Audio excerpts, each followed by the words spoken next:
ओम नमो विश्वरूपा नमो माय बापा अपारा अमुपा पांडुरंगा नमो नमः.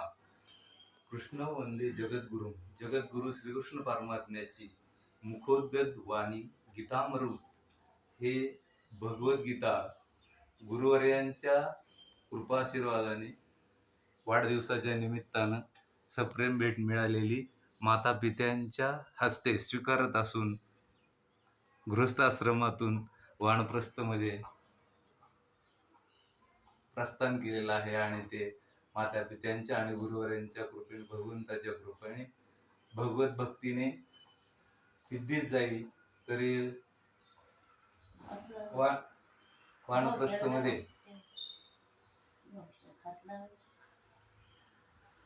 जीवन प्रवास अखंड भगवंताच्या चरणी लीन हो. ओम सकळांच्या पाया माझे दंडवत. रामकृष्ण रामकृष्ण रामकृष्ण.